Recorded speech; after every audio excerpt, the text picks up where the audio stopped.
A very good evening from Whites Hill, Metro Cup action and its finals action that'll be taking place tonight. Our first game on screen will be the men's premier, the Country Club Colts taking on the Gold Coast. Winner goes through to the grand final, the loser goes home. They'll meet the UQ Rebels, the winner of tonight's match, who have already advanced through to the grand final from finishing first. Adam Pride is with me in commentary tonight, all on the line here between the Colts and the Gold Coast. That it is a grand final rematch from last year. We saw a very entertaining game about 12 months ago between these two teams. Players and referees, please take the field. Gold Coast probably shot out of the blocks during the season, probably hit a little bit of a hole the last few weeks, but they bounced back on Sunday on that live stream game, didn't they, Scotty? Yeah, absolutely. And we can see their team list on screen tonight. And the Gold Coast, they'll be led by their captain, Peter Norman. And the remainder of the team, number 5, Kaya Castles, Jermaine Dayberg-Muir in 7, Kingston Langberg 10, Jacob Hall in the 12, Mike Phillips out on the flanks in the number 14, Cole Hadwin in 16, Felicie Frost 20, Dylan Hennessy, look out for him throughout this match, the young gun Jai Charlton in 25, Wesley Collins in 27, Wilson Groth in 31, and the evergreen Dave Marr in number 55, and they are coached by Leon Skinner. And take us through the Country Club Colts team, Pridey. Yeah, Country Club Colts skippered by Hayden Moffat. In the 33, you've got number 1, Harrison Pengili, 3, Ken Adams, 8, the dangerous Sam Carmody, 9, young Flynn Matters, 10, the experienced Sean Hooper, 11, Caleb Matters, 12, Ryan Moffat, 13, Alex Condon, 14, Arthur Butler, 16, Jaden Mbichi, 24, Connor Pamatau, 36, Josh Glashin, and 39, Jordan Dart. And they are coached by Michael Barth. Yeah, so plenty of experience leading both teams. Like I said, Michael Bart's Queensland Mixed Open coach. He's been in the Men's Open division, particularly with the Country Club Colts, but Brisbane Cobras as well for a number of years. And what a great thrill it must be for the Gold Coast team to have the Skinners come back, led by Leon tonight, New Zealand Men's Open representative and a player I know that a lot of the Gold Coast players really look up to.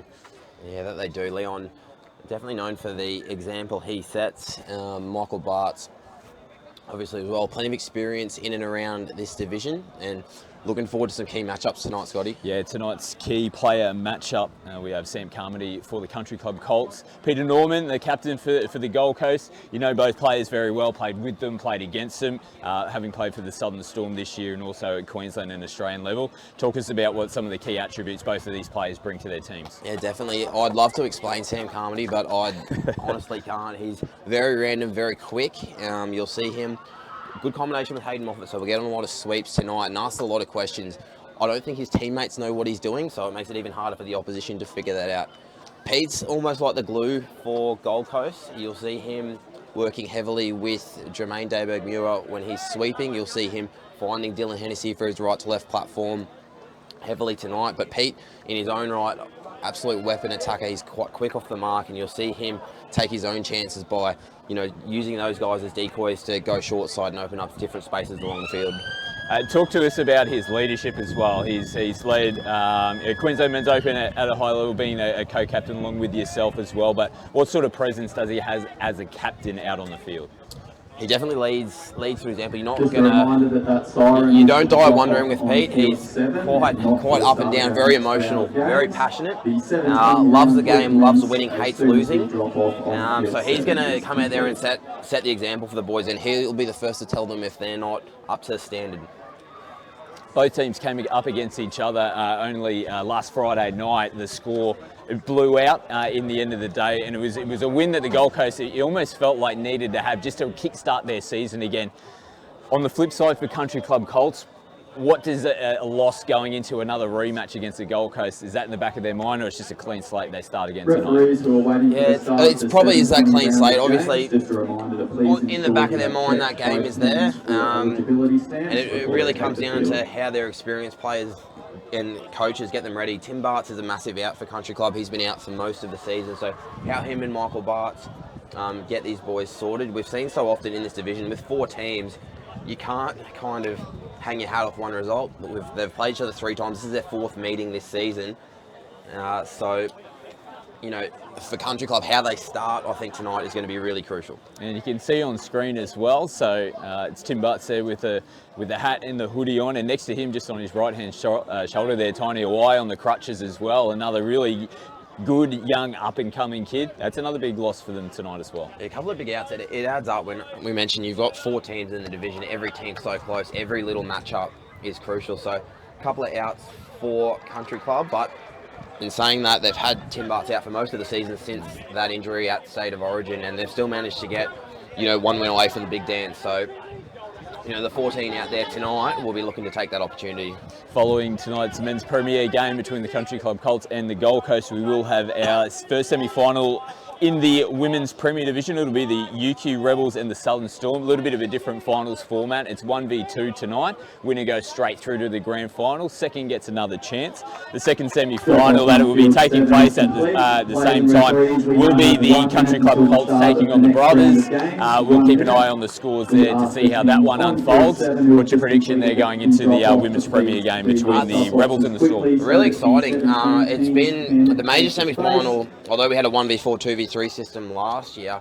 The top 2 teams for the last 6, 7, 8 years have been Country Club and UQ. So Southern Storm with their young group of girls breaking into that top 2 with 2 big wins over both those clubs in the final 2 rounds.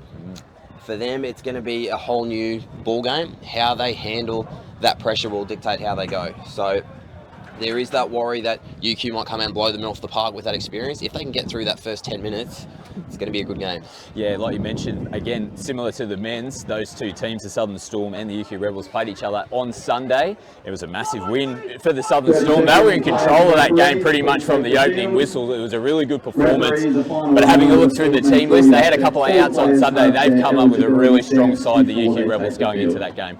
Yeah, I know Storm will be missing Jenna Roselle, who's one of their experienced players as well. So a couple of outs for Storm, but we'll see how we go. So both teams starting to make their way out onto the field. It will be the Gold Coast who have first possession here in this semi-final. Like we said, the winner goes through to meet the UQ Rebels. That Saturday week will be the grand final, or the coverage will be brought to you live and free through KO Sports. Winner goes through to the grand final. The loser goes home. It's all on the line here between the Gold Coast and the Country Club Colts. Here we go. Let's see how this one opens up. As the Colts very vocal in defence to start this one. Hennessy holds it up, goes to the line. Nice and calm and relaxed in defence so far from the Colts. Ryan Moffat and Sam Carmody in defence. Hennessy rips long space out here for Phillips. He's going to get opening points, and the Gold Coast, like we saw last time these 2 teams played, they come out all guns blazing, trying the opening possession. 24 seconds in, Scott. They were that quick off the tap that they got to the 7 within 2 touches. You see Hennessy have the ML option first, which Country Club did defend. Because they got there with such intent, it gave them another crack, little open side play between Norman and Hennessy. And Hennessy sums the right option up, left to right, hits the winger. See Phillips, he's going to score those ones all day, racking up the tries this season. Country Club now, first possession for them, the 2 Moffats in the middle. Early ball just comes off the fingertips there of Ryan. It was on the move as the pass was coming from older brother Hayden. And now the Gold Coast come out of their end of the field, roll over the halfway line. A little bad start to their set, a little bit flat coming out of the box there as Hall takes the touch. Nice ball there from Charlton, gives it, the flick back on the inside, a little bit of space there for Dave Marr, and they turn the ball over on the final touch. Early razzle dazzle, that's Gold Coast touch footy to a tee right there. An absolutely sharp start from the Coast. They defended that first try. You see Norman not giving Moffat the shape he wanted, stifled them a bit, forced the error, and they go pretty direct. Hennessy stands at right link and then almost flick past that nothing. Hooper from acting half. Nice little pop back on the inside as the ball rolls down the hill. Not a bad set there from the Colts. They got to their box nicely in the flow coming out, nice and direct. They've at least finished down the right end of the field as the Gold Coast go expansive on the first touch, straight out to Collins on the left-hand side. Charlton now puts it through the hands. Good contact there on Dave Marr from Caleb Matters. As Hennessy rolls to Gold Coast towards the halfway line, but there is a over-the-mark penalty.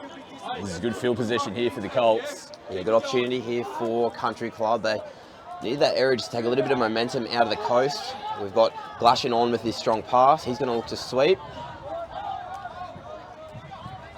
Beachy holds it up in the midfield. Hooper plays it on the 7 metre line, and Beachy goes short to Hooper. They're going to point to the spot. This will be opening try here for the Country Club Colts.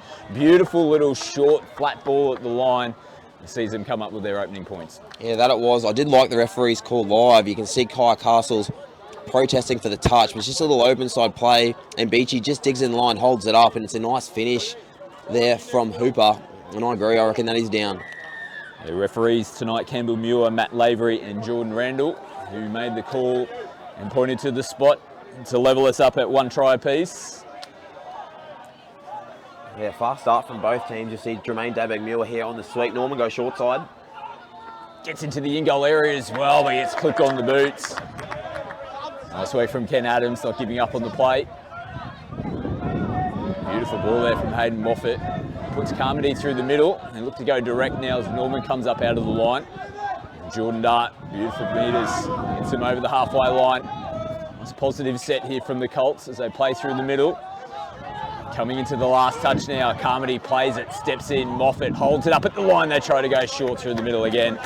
They answer the call. Awesome set from Colts. They're known for going to the box and running hard at the box and then coming off. Very rare direct set from them, and they've gone coast to coast. I wouldn't be surprised if Coach Bartz encourages the team to keep doing that. Definitely a half chance as Charlton looks to find Hennessy.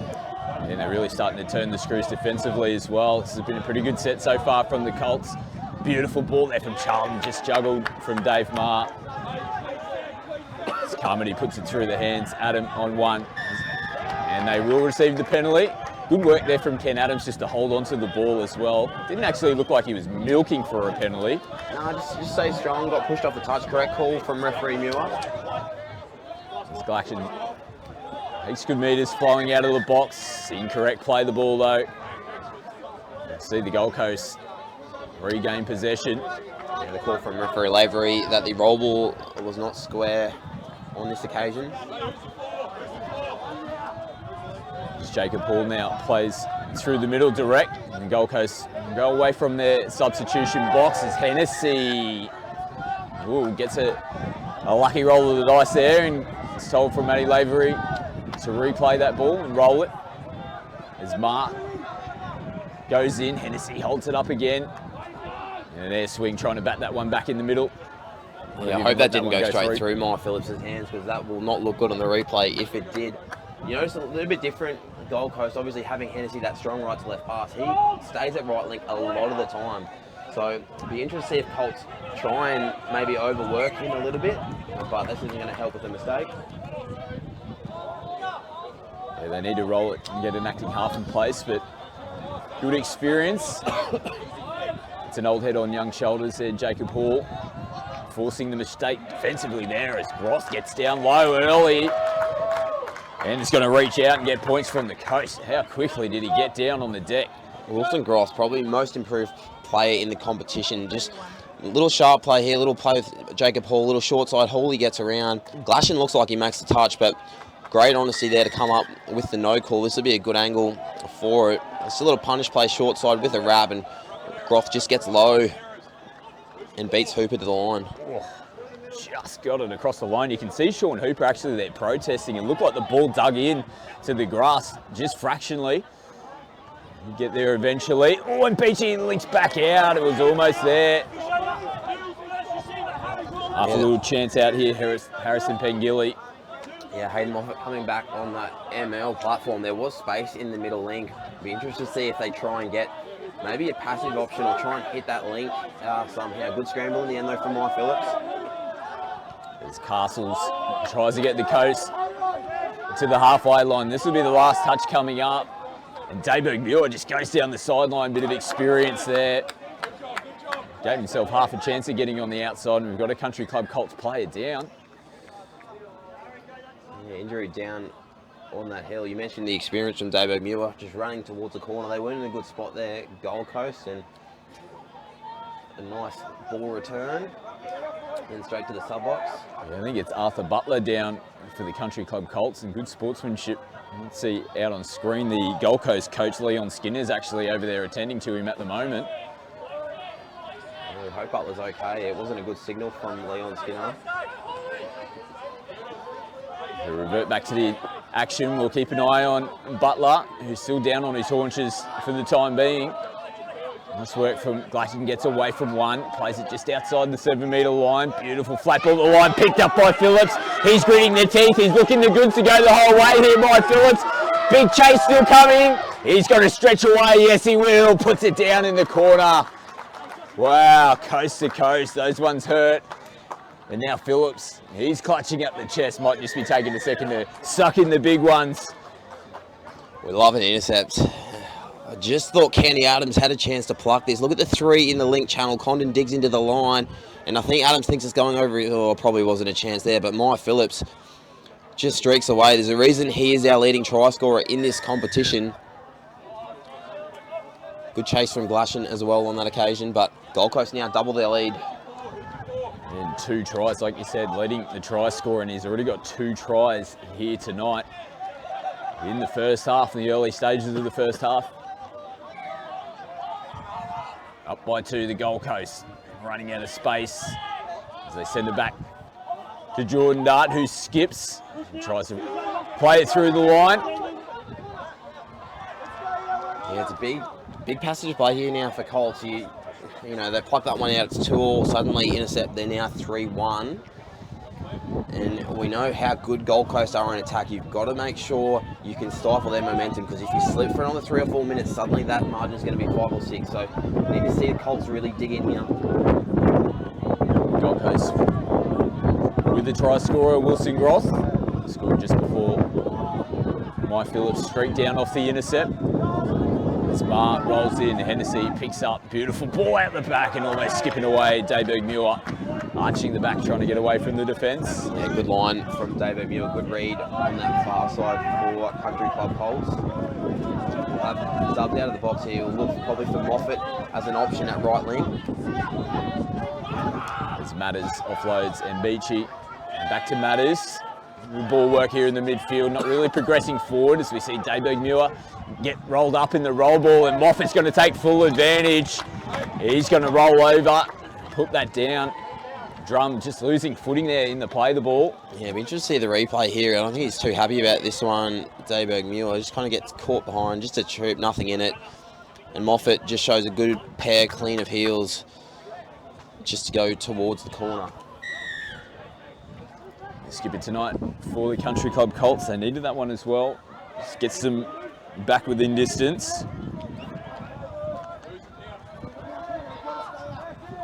It's Roth. Goes to Charlton. Dayberg Muir sweeps, gives early ball to Groth, who holds it up at the line and has a little dive as well. Matters just getting there. Now Wilson Roth in a little bit of pain. You've seen the boys going down. The contact's out there. Good way to get a quick sub, touch 4, stay down, go out the back. Hennessy picks the ball up with one hand, gets into the in-goal area as well. Jeez, needed to connect up potentially with the final pass, but Manny Lavery really poor defence from Colts. Last touch, Hennessy at right link on a static play. He's only going to run in to throw right to left. You really want to almost show him his least preferred option, which would be the short side. So lucky to get away with that one, Country Club. Hayden Moffat, the try scorer, back out onto the park. Adams, he's verbally directing the traffic out there as Dart switches. Carmody, clean pair of heels as well. Does he get on the outside? Dave Marr makes a big touch there for the Coast. Yeah, a little set play in here. Dave Marr goes man on there with Jordan Dart. Carmody switches back. Marr had to be at full strength to save that as Gold Coast now come away from their box. There's a little bobble here in the play the ball, and I think it's come off the Country Club Colts' foot. And that is the call, Jordan Randall. And Jacob Hall takes the tap to restart here for the Gold Coast. Full set of 6. They'll take their time just to roll upfield, get themselves into an attacking position as Hadwin puts the ball through the hands.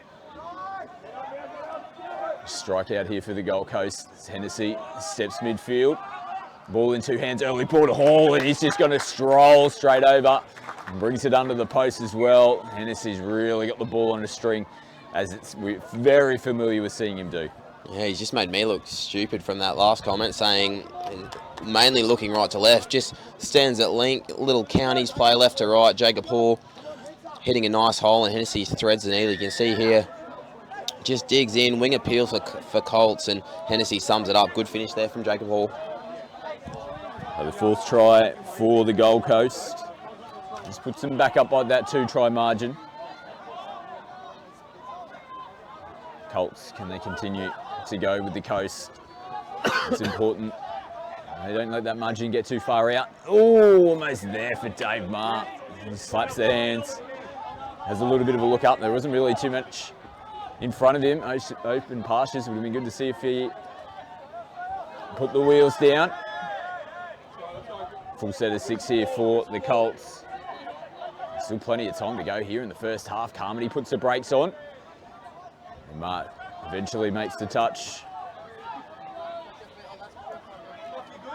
And Beachy puts it through the hands. Blacken will eventually play it. Again, Marr does a good job just to slow up the momentum. He's doing a good job yet again defensively, just holding his line, makes the touch. Glacken steps in, they got numbers, holds it late at the line, it went short. Yeah, doing really well, Gold Coast, as you touch on just any commentary, Scotty. You're not giving Colts their preferred option. You see David Marr just stifling them a little bit, so they're testing the referees, but at the moment they're doing it in a legal way. They get good space here on this edge, so Colts just got to be a little bit patient, go from there. It's down the sideline. Oh, Groth skips away as well, good touch. Lucky Jaden Mbichi was on top of that one. They try the little trick play, one you're very familiar with, Friday. You see it creeping in more prevalently into the game, but they really set it up on touch one again. We've seen it quite a few times. They're putting the ball through their hands straight away, and they're getting meters going down their sideline too easily. Yeah, they're a hard team to defend with your ruck defences. Oh, Carmody. You can see they've had a variation where they've gone direct, they've come to this edge on another occasion. They've had the early overs pass to the link, and this time they just shift, and Mike Phillips takes 15 metres. So good at identifying space. Wilson Groff puts the ball in one hand, and another big defensive effort. Jaden Mbichi, his hands on knees at the moment. He's had to make a couple of big touches in this set. Ross going to take a breather as well as Norman makes his way back out onto the park. Hadwin will play it. He steps out. Hennessy, footwork, sends it over the top. Collins in the corner, and Pengilly's not going to be able to get there in time. Again, Dylan Hennessy just putting it on a dime. Yeah, class here, class. Cole Hadman drives in. You see Hennessy out of half, looks short, plays open, and on that replay, you watch the whole Pete Norman hits here as the left link, just makes the winger come in and just makes an easier choice here for Hennessy. You see Norman hitting that hole, and a great pass over the top, good finish. Wesley Collins rolling over for the try.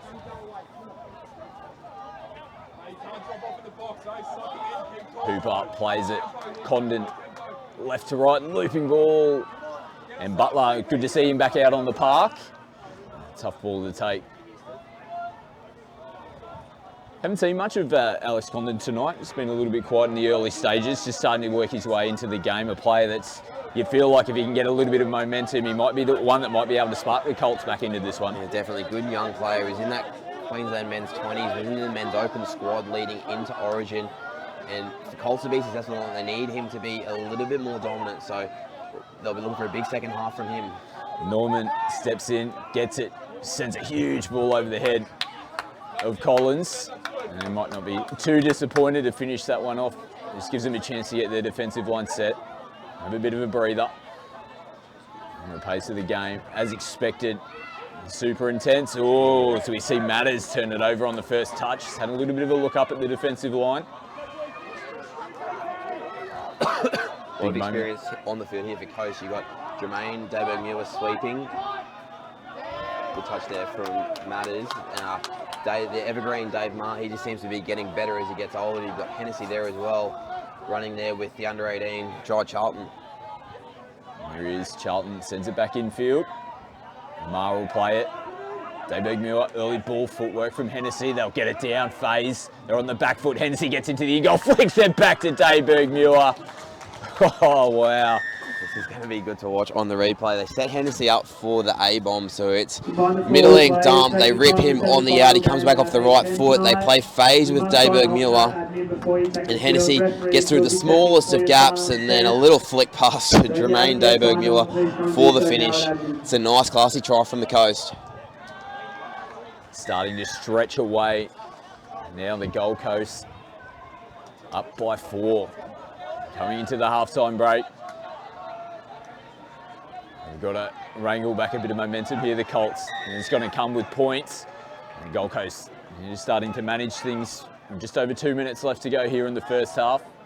Happy to give the penalty away in their 7-metre zone. It's Ryan Moffat. Will play it. Hayden gives it straight back to him. Moffat trying to get in between 2 defenders. Touch made, Maher and Groth. Yeah, good defence there from Gold Coast. Dave Maher having a chat with Matt Lavery. Still Wilson Groth covering there on the inside with the group they have on. We've seen trick play between the 2 Moffats. We're looking probably at Glashan or Moffat here to ball play. As Hayden gets in, comes off the right foot, just rockets one. Can't find a target. Not much doing there for the Colts. Sean Hooper comes on in the backfield. Yeah, just a little bit of lack of patience there from Moffat, and 6-2. They've really got to make sure Coast don't put another one on them here. They're going away from their box with a bit of momentum. There's Lamberg. Holds it in 2 hands. He'll be coming into the last touch. Kingston again will roll through. Hall needs to set up for that left to right, and Groth gets on the outside of his man. Holds the ball up. Eventually will plonk it down for points, and these are some real danger signs now for the Colts leading into the halftime break. Big trouble, good drive here. Hall hasn't had much of an opportunity with his favoured left to right, and the one chance he's got in the first half just hits Groth on a nice little line. For someone that's so tall, he finds some space, Scotty. And you can just see he's angling his body out as the ball's coming to him as well, which just gets him on the outside shoulder there of Glashan, and that's a really good finish. Another try against his name, his second. Wilson Groth having an impressive first half, and it's just starting to have a feel of the match that we saw between these 2 teams on Sunday as well. And the Coast just really went hard early on, and the Colts, they just couldn't get themselves back into the game. It's a real danger period here. Yeah, they're a big momentum team, Gold Coast. They've got that much class that if you're not on your game for a minute or 2, suddenly you've conceded 2 or 3 tries, and it's a really dominant first half. 7-2 in a knockout semi-final. You know, you never say it's over, but if you wanted to make a statement in a half of footy, that is that. Yeah, absolutely. The Gold Coast, they've come out all guns blazing here in this semi-final, and winner going through to the grand final against the UQ Rebels next Saturday. And the Gold Coast, they've got 1 foot in the door at the moment. It's going to take a massive effort from the Country Club Colts to get themselves back into the game. We're going to take a quick break here. At halftime, the Gold Coast are leading the Country Club Colts 7-2.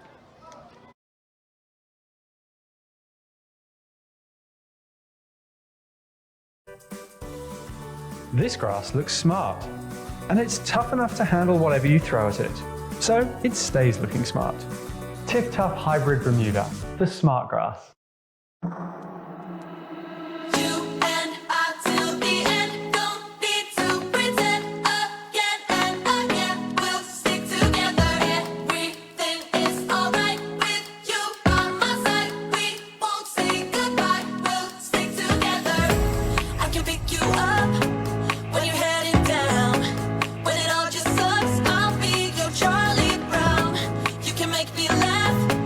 When I wanna cry, in a world gone mad.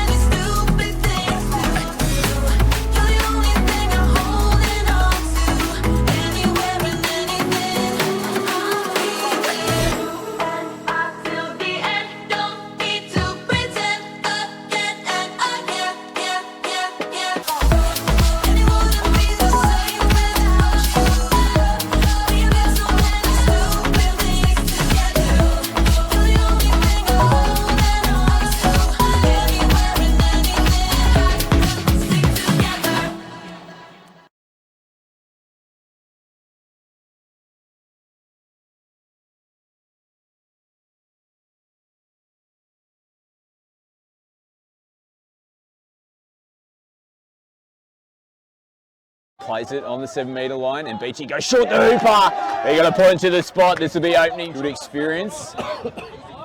It's an old head on young shoulders there, Jacob Hall. Forcing the mistake defensively there as Ross gets down low early to Matters. Good ball work here in the midfield, not really progressing forward as we see Dayberg Muir get rolled up in the roll ball, and Moffat's going to take full advantage. He's strike out here for the Gold Coast. Hennessy steps midfield. Ball in 2 hands, early ball to Hall, and he's just going to stroll straight over as Norman makes his way back out onto the park. Hadwin will play it, he steps out, Hennessy, footwork, sends it over the top, Collins in the corner. Play it. Dayberg Muir, early ball footwork from Hennessy, they'll get it down, phase. They're on the back foot, Hennessy gets into the in-goal, flicks it back to Dayberg Muir. Oh, wow.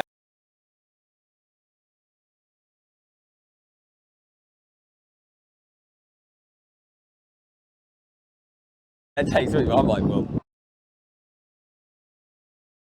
Welcome back. Second half action about to get underway here in the Men's Premier Semi-Final. Winner going through to the Grand Final to play the UQ Rebels next Saturday.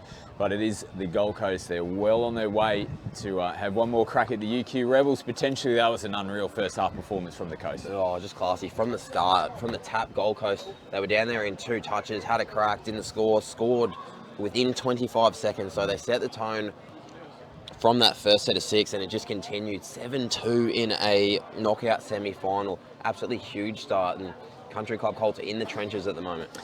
They're just in front of us here in the commentary box and just having a little bit of a listen in at the halftime break. As per usual though, their coach, Michael Bartz, that's just his nature. Very calm, very succinct in the way that he was talking to the boys. As they came out of the huddle, they know that it's a really important start here for them in the second half. We heard Craig Matters, another one of their coaching staff, said, boys, we've got nothing to lose here. We just got to throw everything on the line. It'll be interesting to see if they are able to do that here in the second half. Yeah, hopefully from a Colts perspective, they can, free those shackles a little bit. That pressure's off, and as obviously Matters, we heard a quite passionate call to the boys that there is nothing to lose. So they can try and rattle Gold Coast a little bit here, and touch is a funny game. Momentum is huge. If you can get it, who knows what could happen. Obviously, the Gold Coast would have been pretty happy with their first half, but sometimes a halftime break can be the worst thing that can happen to you when you're that much in front.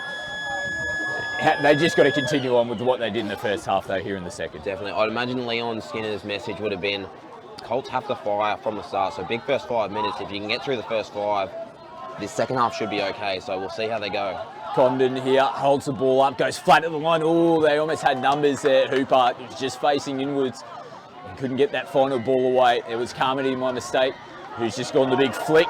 And the Gold Coast, they do hold out defensively. Yeah, they defended that quite well. There were a few cracks thrown from Country Club. They went side to side, some decent options, and in the end, some good read. You saw Norman on that last touch, just pressing up, taking the space away, and there's danger already. They're over the 10 on touch 3. Yeah, this is a pretty impressive start, and we can just hear from the Country Club interchange area. They're trying to get their defensive players to get up out of the line.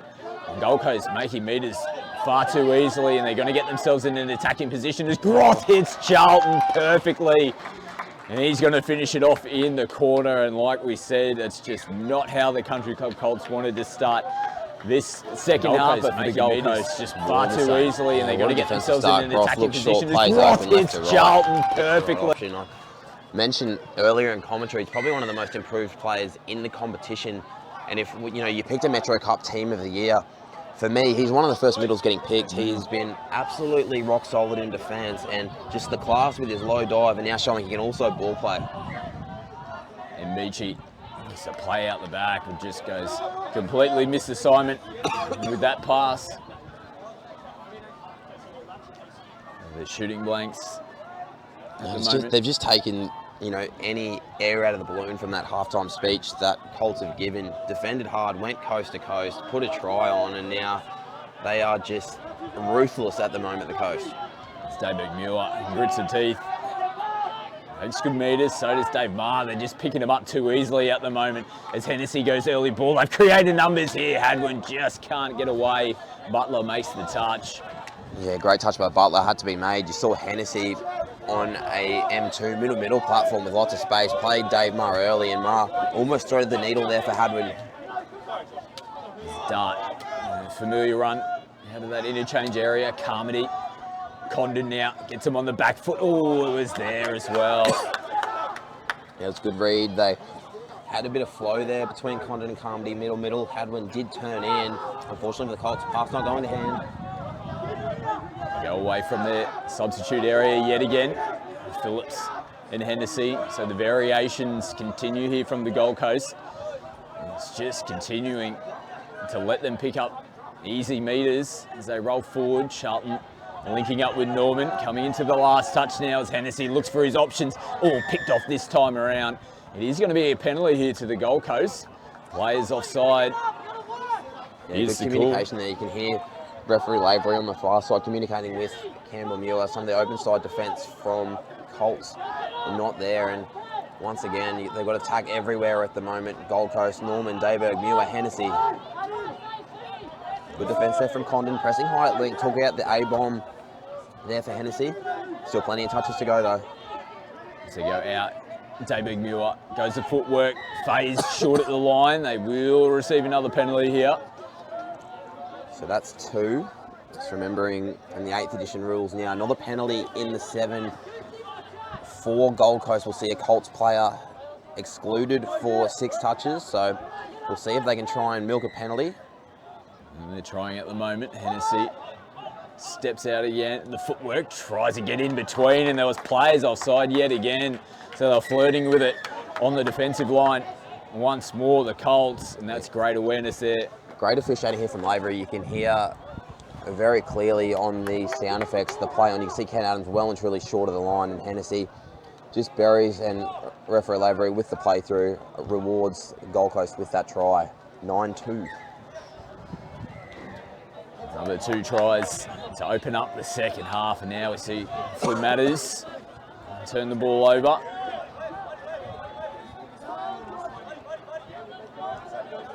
Gold Coast yet again starting in good field position. We've even seen throughout the game, even if they're starting deep down the other end of the field, they managed to get up the whole distance of the park and get themselves into an attacking position. They're already here. There's still plenty of touches to go in this set. As Mark got away from the first defender, just throws a loose ball, manages to pick up another set. Jacob Hall plays it. Mark goes away from him, loops over the top to Wilson Groth. They can't do anything wrong here at the moment, the Gold Coast. Oh, I thought they read that well, and the evergreen Dave Marr, he wants to go as well. You can see Groth sweeps, Marr plays short side, comes back off the right, and then just loops the pass to space, and Groth scores another one. 3rd try of the match for Wilson Groth. He won't come up with too many easier ones than that. Hooper, a little bit of footwork and almost getting away on the outside. Charlton makes the touch. A bit of a conversation here between Sean Hooper and the on-field referee. Campbell Muir controlling things out there in the middle at the moment. He calls the touch. Then Beachy splits through. Just that extra step pace behind. He didn't really want it in that set. Yeah, good defence from Gold Coast. Jai Charlton did a great job getting off the line. They play on as Mbichi was caught offside. Easy meters down the left-hand side of the field for Castles. It's Charlton. It's good ball, good contact there on Norman. Hennessy plays it, steps in, holds it up. Ooh, just goes over the top there, Castles. Collins takes it. Yeah, good read there from Pengelly on the wing for Colts. Just didn't quite have as much room on that occasion, Gold Coast. Just a little bit caught towards the middle of the field for that setup. So well done from Colts. Good flow from this set as well. Dart grits the teeth and some going forward. Carmody now takes it right through the line, gets into the in-goal area, but great defence. Turning and chasing there, Jai Charlton. That's a nice little battle too. Really quick players there, Charlton, a young man. Yeah, that it was. It was a good little setup from Colts. They drive pretty direct at Norman as a middle there. They swept, and then Carmody just ran towards a really big short side. Charlton did really well, full strength to save a try there. It's Frost offloads from half. Langberg looking for the pop-out play, but Hall, I think, was starting to get himself into a position, in the acting half position. Wasn't ready for that one. A rare mistake from the Gold Coast. As matters. Now they've come up with a mistake. 7 players on. They're debating the call, the Country Club Colts. I don't think the referees are going to change their minds. They very rarely do. Yeah, I didn't quite see it. I'm not too sure about that one. I know the Colts box definitely not happy. But as you can hear Tim Bartz, I don't know if you hear him through the effects mic, just telling him, hey, it's done now, let's move on. We've got another job to do because Wilson Groth is sweeping and scoring.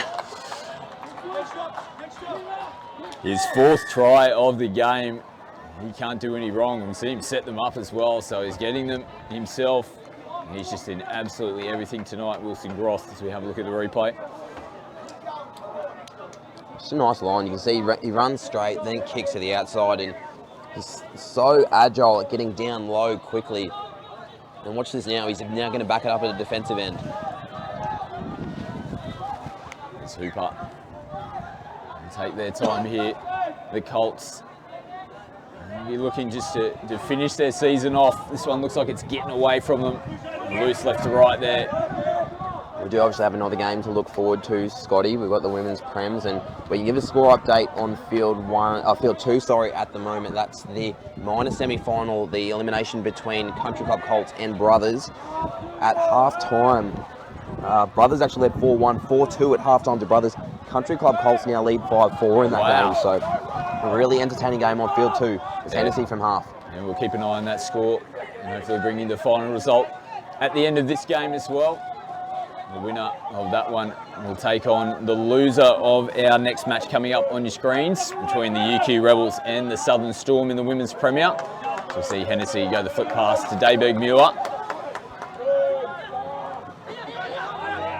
So 1v2 in the Women's Premier coming up. Winner going through to the grand final. Like we said, the loser will play the winner of Brothers and the Country Club Colts, who are currently playing.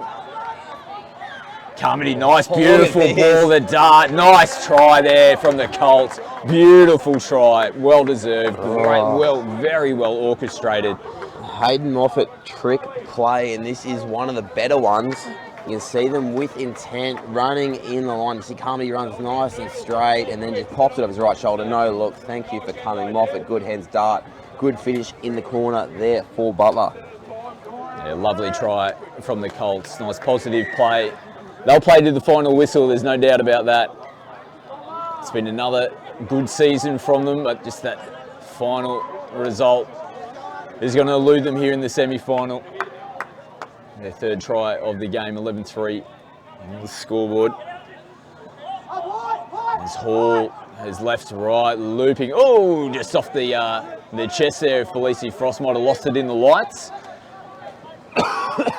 That's a fair comment. We've got, obviously, we're well lit up now with these new lights at the MTA, but they're almost too bright on occasions. The players aren't used to it. We're used to the dark conditions out here. That we are, but it's a fantastic outlook for touch here now, Brisbane Metro, with a new clubhouse here as well. It's a great facility for touch football. Ooh, tough on there. Matters coming back on the in. Yeah, like you mentioned, they're doing great things. You can see just above the scoreline there, Motorline BMW, new sponsor that's come on board for Brisbane Metro. A great club, and we see the top of the top here on a Friday night, but the social competitions throughout the week, the biggest affiliate competition in the country. So if there's anybody out there that might be watching a little bit of touch for the first time, get in contact with the crew here at Brisbane Metro, get your name down onto a team as we see a repeat set here for the Gold Coast. And who knows, you might be lacing the boots and playing here in the Metro Cup one year as well. Yeah, definitely. Nice little outball there for Charlton. Glashan getting his hand involved. We've still got 8 minutes on the clock now for Gold Coast. So Groth working with Charlton. Hennessy, ball in hand. Lamberg. Oh, just losing his footing there as he looked to step out. Almost managed to reel it back in. As Groth is claiming the no touch, and he's going to get it as well. He can't do anything wrong. Scoring tries a ball in hand, and he's getting possession back without it. They just can't take a trick, the Colts. They get Hennessy to trip over, probably the first time he's done that in 4 years, and loses the ball. And then Wilson Groth gets a no touch one. Hennessy, early ball. Why wouldn't you give it to Groth, who links back up with Dill. Skips away. Defenso from the Colts is forcing them back. Charlton now on the sweep. Just got attacking weapons all over the place. Yeah, great defence there from Glatchen. He got up nice behind the lane, took out that danger from Charlton, allowed the winger to be released. So good job from Colts, but they're still under the pump now with Hennessy. He rockets a ball and Charlton going right into the line, tries to flick one out the back. And the Colts get back underway as Phillips comes up to make the first touch. Flynn Matters rolling down the sideline on the second as Dart. Who had a heavy hand in that last try for the Colts. Throwing the final pass out to Arthur Butler. Nice roll into the line as Moffat takes off. Will get himself into the in-goal area. Will link back up with Alex Condon. And they've gone back-to-back tries there. The Colts has positive footy. But really good tries too. That they were at that the last two ones. Yeah, they are. I really like the 10 of the box. They run really direct. Centre tight sweeper. Moffat goes short side and just shows good turn of pace, and Condon gets free as well. So they have some success. We obviously mentioned too, Scotty, Queensland State Cup is in a few weeks, and you'll see that on KO freebies as well. Now a recent announcement through the week from Queensland Touch. So Colts still have that in the back of their minds. There's still plenty to gain from these last 5 minutes. Absolutely. David Muir puts it on the dime. They've got the numbers out here. Good touch though out there from Connor. His drum plays it again. Hennessy, ball in one hand, looping over the top to Davey Marr. Could not have waited any longer to throw that pass before the touch was made. He's got spiders on him. Have a look at this. It's Davo Muir finds Hennessy left to right, and he just puts the ball up in one hand. Oh, yep, no, don't touch me, and then flicks it at the perfect time for David Marr. The 13th try on the board for the Coast. What a semi-final performance. You can see a couple of the UQ Rebels players up on the hill watching this one. Just keeping an eager eye and see who they'll be playing in the grand final. Like I said, it's been an interesting competition this year in the men's, and you've been obviously heavily involved with the Southern Storm. The Gold Coast really started the competition well. They were, almost untouchable like what we're seeing here at the moment, but a couple of losses, and it was the Rebels really that upset the apple cart there and really changed the momentum of the competition. But now it seems the Coast, they're hitting their straps at the right time of the year, but the Rebels, they're playing really good footy as well. It's going to be a great grand final. Oh, 100%. They're the two form teams. You mentioned Coast were unbelievable at the start of the season. A bit of frustration here, Dave Marr. You see him actively talking to Jordan Randall before that touch, so he's been solid once, or maybe looking for it again. Moffat on the route. And they've got a penalty, or no, 6 touch. So, yeah, as you mentioned, Gold Coast really, really red hot. They were almost untouchable at the start of the season. The wins they were having were, 4, 5, 6 touchdowns, so it wasn't close at all. And they did drop a couple 2 games in a row to both Colts and Rebels, lost a little bit of momentum. Probably the Storm boys almost played them back into form a couple of weeks ago. But as you mentioned, Rebels probably the form team coming in and well-deserved minor premiership, but this is a statement from Gold Coast, a big statement, 12-4. I'd be a nervous Uni Rebel member standing on the hill. Yeah, absolutely. The Gold Coast hitting their straps, and then it looks like they've got their strongest lineup now as well. They've had a couple of players missing throughout the season, no doubt a couple of little niggling injuries as well, but they are ready to go. By all accounts, going into the grand finals, and Beachy, nice bit of footwork as well, gets away from Charlton, just throws a one-handed loop out there to Connor in the left-hand corner. Beautiful work there from Jaden Mbechi. Yeah, they found the platform and they're having some success, so maybe the UQ guys on the hill are looking at this and might like it. It's once again, they sweep back to the short side, and it's just a half run from Mbechi. You see that sweeper goes, they have eyes for the sweeper, and he just beats Charlton, a little stumble, just a little underarm over the top. Casual as you like, but Colts probably winning the last 5 minutes, so some positive signs for them. A few tries here in the second half for the Colts. 3 at that. 5 in total now for the match. Hennessy will get a penalty, potentially. No, I thought, yeah, he's going to own up here, I think. Ken Adams, great sportsmanship. Called the touch, didn't actually affect the touch when he called that he did make the initial touch. So it is a penalty. Oh, Groff still manages to hold on to the ball as he's falling down on the deck. Hadwin will come back into the midfield here with Dylan Hennessy. Broth in the half. Good defensive read there from Jordan Dart coming up nice and early. As Hennessy goes, the Goosey coming into the line. Oh, Hadwin. He had a look, didn't he? Yeah. Well, he had two options. He kind of almost looked like he could have rolled over himself. It looked like he was getting prepped to try and rip that one out to the In corner. Hadwin's defence too, he did have Wilson Groth on his inside and probably not expecting to get the pass because, what do we say, Groth scored 4 already. But Kyle, you got to take your chances. As Moffat again picks it up, takes it to the line and matters. It's clipped on the line. For a big man, Hayden Moffat, he just scoots particularly when he gets into that acting half position, he can really get away from defenders. Yeah, that he can. Very explosive for the mark, and he doesn't look it either. He's a real student of the game, probably one of the smartest players in this competition. In a really strong men's open series for Queensland this year, and he's just kept that form probably in the last 18 months. As Dave Marr hits the coast over the halfway line, looking to set up, coming into the back end of the set, and it is Hall. He gets himself into half, gets away from one, holds it, goes to the line, and it opens up through the middle here for Kingston Lamberg. Nice work from Jacob Hall. This took his time. Once he beat that first defender, he summed it up perfectly to get more points. Had things under control. You can see Hall goes short side and just gets away from Carmody, save the middle, bites, links, peeling, Glashan, and it's a nice hole there from Kingston Lamberg to score the try. So can the Colts continue on in the positive style of footy that we have seen here in the second half, but it still just hasn't been enough to withdraw the margin. And we see now Condon gets into the in-goal area and Butler's going to finish it off.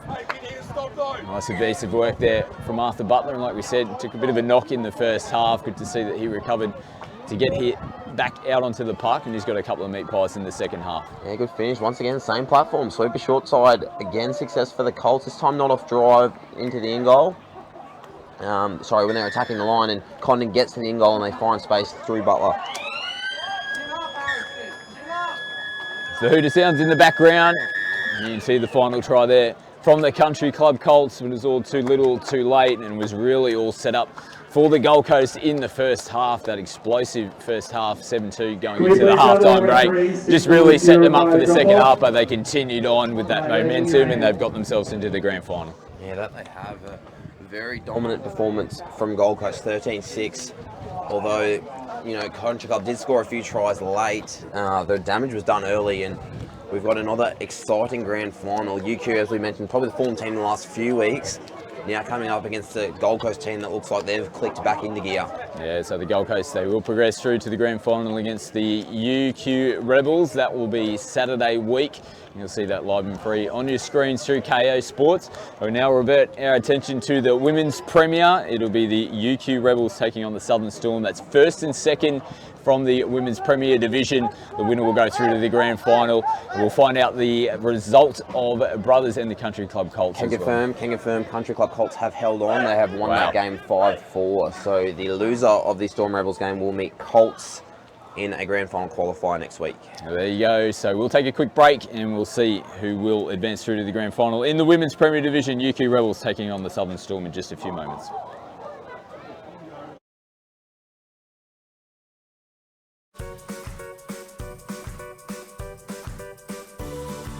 This grass looks smart, and it's tough enough to handle whatever you throw at it, so it stays looking smart. Tip Tough Hybrid Bermuda, the smart grass.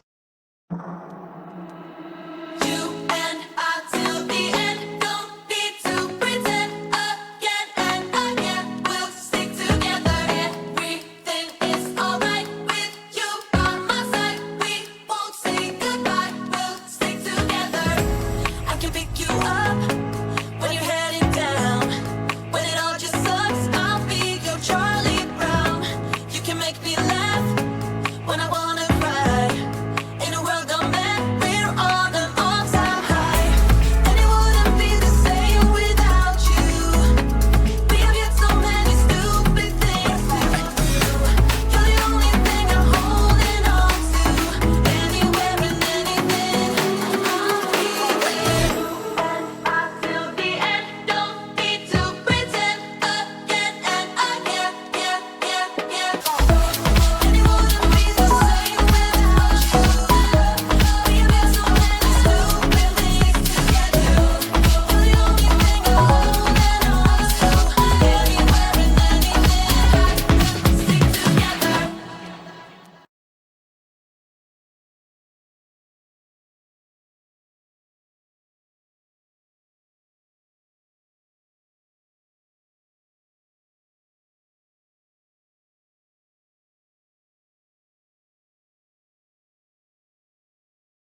Welcome back. Not too far away from getting the Women's Premier Major semi-final underway. The UQ Rebels taking on the Southern Storm. As we see the UQ Rebels team list for tonight, and they'll be led by their number 1, Sammy Jo Curtis. In the 2, Hinarangi Andreasen. 3, Brittany Donovan. 4, Hannah Forbes. 5, Demi Ashurst.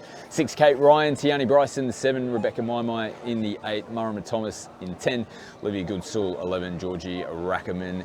In the 12, Sinead Murphy. 15, Caitlin Blade. In the 16, and Lucia Fildes. In the 67, Renee Murphy and Leisha Thuard are leading the UQ Rebels. And take us through the Southern Storm lineup here, Priddy. Yeah, Southern Storm captained by Australian Women's Open, represented the number 10 Ashley Carney. You got the number 2 Charlotte Vandermeer, 3 Emma Holden, 9 Alea Tinamu, 11 Taylor Sykes, 15 Amelia Chadburn, 17 Chloe Nicola, 18 Emily Ward, 22 Meg Mueller, 25 Emily Coyne, 53 Emily Campbell, 63 the exciting Rani Hagan, and we do believe Bella Bauer is a late scratching tonight in 69. Yeah, we might explain why she's out just a little bit later on. Tonight's player matchup is Ash Carney, like you made mention, and Hinarangi Andreasen, 2 really influential players. Talk about what some of the key things that both of these 2 players bring to their teams. Yeah, 2 very different players, that's for sure. Ash Carney, very strong Players defensively. ready, She's ready. leading this very young Southern Storm side around, and Henny, you'll see, with a lot of sweeper plays to get herself into half, and she'll be the maestro of the Rebels attack. Look for her combination with Sammy Jo Curtis. And we'll see how the first possession here for the Southern Storm unfolds. As we mentioned in the men's coverage, both these 2 teams played each other in the last round. Oh, looking to go short there. A little bit of a trick play there, plays in motion. A little rooster, the winger, coming underneath, and there was a little bit of space. Unfortunately for the Storm, the pass not going to hand. Yeah, the Southern Storm knocking off the UQ Rebels in the last round. They got them into second position as well. You see them playing the grand final qualifier tonight. A little bit of face play here, but Fildes just having to scramble to get into the acting half position. Looks to sweep out the back. And Sammy Jo can't pick up the final play. What does that win do for the Southern Storm? Just coming into this game knowing they've obviously got momentum coming out of it, but it must be good knowing that they can take it to the top team. Oh, definitely. They've been kind of yapping at the heels of Colts and Rebels the last couple of years, and now to take a top 2 spot with a very, very young team. You've got Ash Carney, who I think, hopefully I'm not going to get fact checked here, but 26. Jenna Rossell in that 27s. Outside of that, there's no one over the age of 22 in that Storm side, so it's a very, very young team, and to get those wins, you know, it can be that belief, that momentum, almost that snowball effect that, you know, they can keep riding it tonight. We mentioned Jenna Roselle not playing tonight. She's overseas, I believe, so she's a big experienced player for the Storm. So we'll see how the young girls go in a big finals game. Well, they're not going to be rattled, that's for sure. They're just going to come out all guns blazing. As Donovan plays it, Maimai in the half, big looping ball out here to Goodsoul, gets it back inside, beautiful ball, Marama Thomas, links back up with Goodsoul down the left-hand side. That is a good touch football try to get the opening points on the board for the Rebels. Yeah, sharp play here between the link and wing here for the UQ Rebels. Beck Maimai throws a big long ball out, and you can see Goodsoul just drops it back on the inside, quick turn of hands, and it's a sharp try from the Rebels, 1-0. Storm. Now they look to hit back after the points down the other end of the field. As Chadburn throws the dummy. Hagan just to get on the skates to get into the acting half position. Meg Muir is hovering around the back. She splits in between the 2. They're going to point to the spot here. Players called offside. It was Maimai. It was the call. Looking back at the on-field referee there. Zoe Genrick, you can hear the referee Genrick. She's quite loud here, and it's good communication from the referee. Good officiating here to play through. Meg Mueller, known for play at the line and good awareness. You can hear Maimai called offside, and good hit back here for Storm. You see the replay. Mueller, good call. Yeah, definitely caught short of the line. Great officiating by Zoe, and she's assisted tonight by Zach Genrick and Lachlan Freshwater. That's 3 referees for tonight's match. A loose ball there from Curtis over the shoulder of Tiani Bryce. Plenty of experience in the Southern Storm coaching box as well. Swain Ravelli, Dave Crace is down there as well. Both teams not playing with the full allotment as well. Storm only playing with 11 tonight. We mentioned a few outs, choosing not to replace them with players from Division 1. There's nice strikes from half, hit link ball to ground. You know, and it's a testament to both these clubs. The major semi-final tonight in the Division 1 women's is also between Storm and UQ as well. So two very strong women's programs, and Rebels we mentioned as well. Probably, I think they're playing with 12 by the look of things. So we'll see how the fatigue goes later in this half, Scotty. And they're struggling this set to get forward as the changes still coming onto the field. Again, good contact there on Fildes. And Donovan just needs to straighten up the point of attack, and does on the last patch. Fildes, ball in one hand, hat backwards. But they'll be really happy with where they're going to start their set here. And it was good defence. They got up and put pressure on, particularly when the Rebels were making changes around their box. Yeah, Fildes, definitely one of the danger players here for UQ, and it was a good touch for him, Holden. They got a turnover on halfway, Storm, and now Emily Ward from acting half. And Muir just playing deep out the back. They will get the penalty. Moving forward in that 7 metre zone. One been called from Lachlan Freshwater. This Muir will take the tap.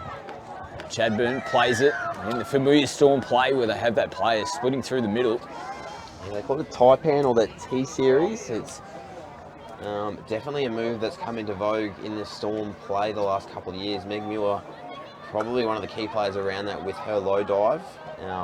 So what you'll see is a lot of variations off that Ward going short side.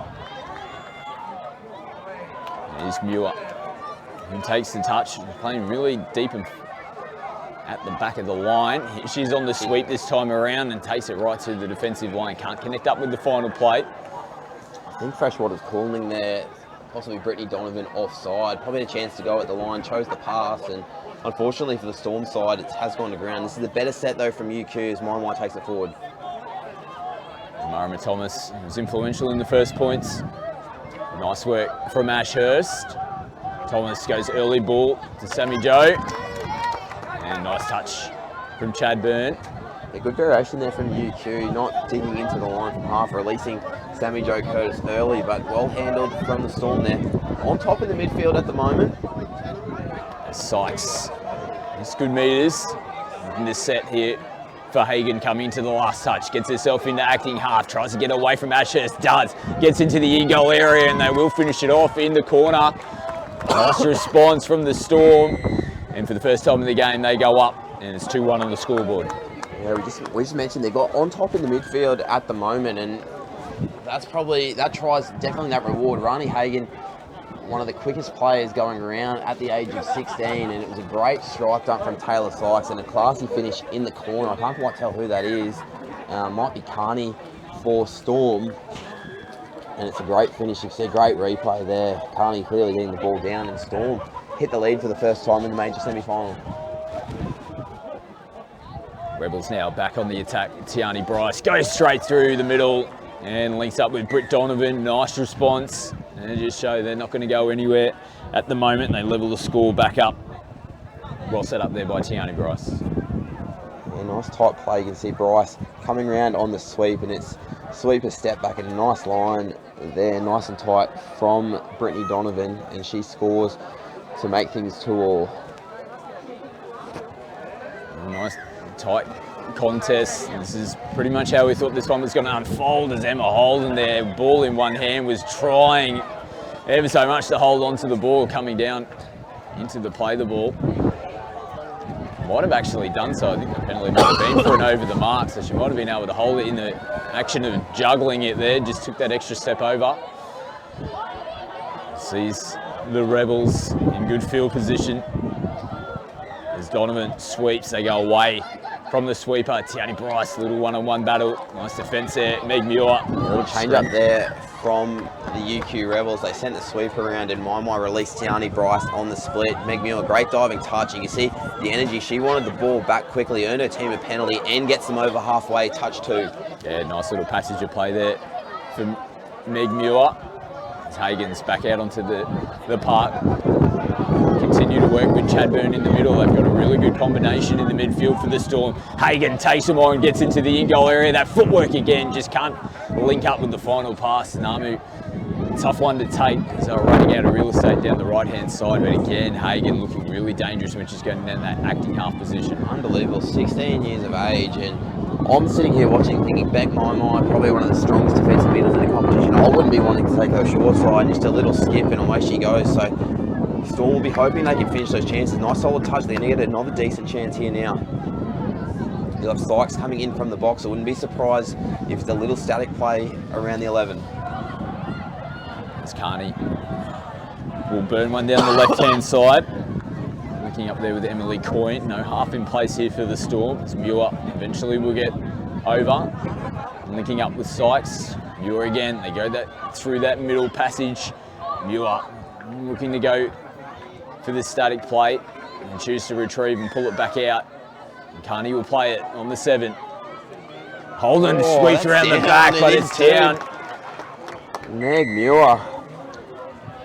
They try that Taipan T-Series play. It doesn't quite work for this occasion. Carney just goes back. We get a nice dump. And look at the footwork. Muir looks long. Look at the eyes. Looks long and just sells the dummy and beats the UQ defender to the ground. Referee Jenrick in a great position to award that. This will look nice on this side angle.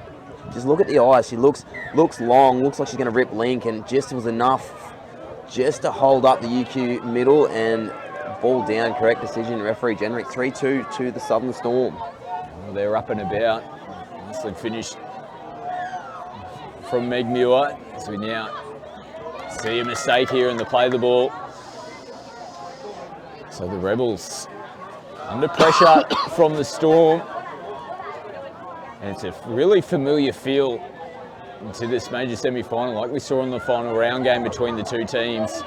Really tight contest in the first half. Now we're seeing the Rebels get up defensively. The Storm, as they're still making their changes, they're not making any meters at the moment. It's going to take Emily Ward just to tuck it under the wing and go forward, and they do. Muir, they hold off her, and they eventually make the touch. Not a bad end of the set. But it's still... I fell for that dummy, Scotty. I was looking for the pass, but you can hear Coach Murphy really firing the troops up. That was a great set from UQ, and this is going to be a better attacking spot for them. You'll see Maimai coming on with a bit of energy. Tiani Bryce at left link has been quite dangerous as well. Make the touch. Emily Ward coming up and making that final touch. There's Donovan. Last one now for the Rebels. Maimai is coming back out towards Britt Donovan's side of the field. Might have been a little bit of space back on the inside. I think they needed to attack open there. They went short side into numbers. So the Storm get away with one. This is a better set for them. Nicola with the ball now. Contact though, and cleaner as the changes come on, that they still had a little bit of work to do. This is good from Sykes and Hagen in the midfield. Again, Hagen all the time in the world. Final pass though, just can't connect up. Yeah, better defence from Rebels on that occasion. Rani definitely a better ball runner than passer. You can see they can press that defensive line, went to the least preferred option of the pass and got rewarded with a turnover. And changes come onto the field here for the Rebels. And that's 2 touches in a row. They've had a little bit of a look up at the referee. Not too happy with the contact in the play of the ball. On the flip side, it's good from the Storm though. They're disrupting the flow of the Rebels now as Forbes takes it right to the line. And there will be a penalty for a touch and pass. Hagen chooses to roll the ball and they play on. And Vandermeer just having to take an extra couple of steps to get into the acting half position, but good, calm, cool head from Muir again.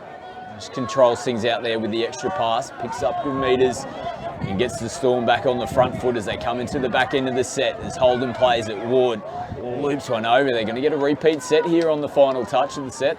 Yeah, Storm are doing really well on a 4th touch. Their middles that are driving are kicking and finding space, getting too involved. So Emma Holden on that occasion, not going at any great speed, just kicking, finding space, and Emily Ward putting them under a lot of pressure. So Tanamo on the field now.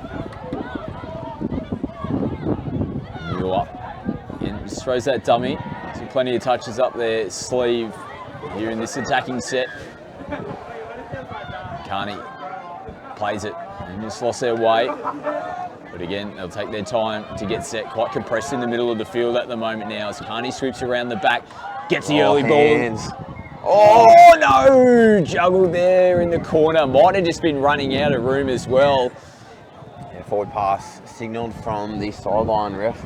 We're saying referee Jenrick a lot. We've got the brothers, obviously, there's Zach and Zoe. Zach on the field now, but it was nice hands from Ash Carney. Just a quick release, and they almost create another chance there, Storm.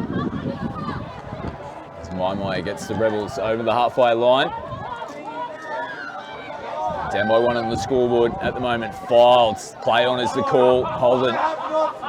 Oh, and the 6th touch will get called, so Zach there happy. And the Rebels took advantage, and then Emma Holden, who was called offside. It's interesting on that one. So touch was made in an offside position. Play on. They're probably only gained 3 more metres. So UQ possibly a little bit hard done by, but great thing here, there's no muck around. We're just coast to coast down the other end. Hagen short side. Gets it to the in-goal area yet again. Just no support. Well, does have support with Tanamu, but it was equally good defence. Out there, Lucia Fildes having to make the final touch.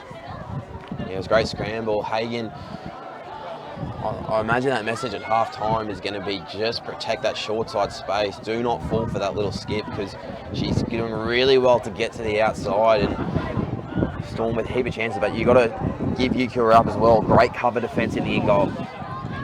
Better flow with Ryan coming out of the interchange area. Nice little pop-out play. Tiani Bryce now slicing through, but who's there to make the touch? No, she couldn't quite get there in time.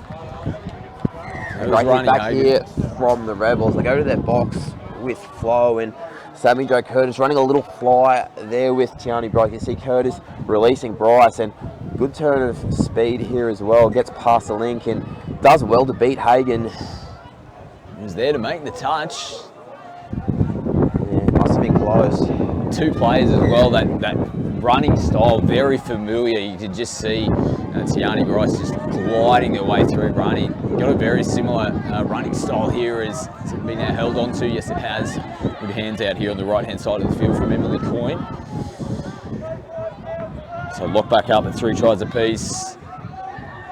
Chadburn, nice little switching play out the back here. Big bomb in the corner as well.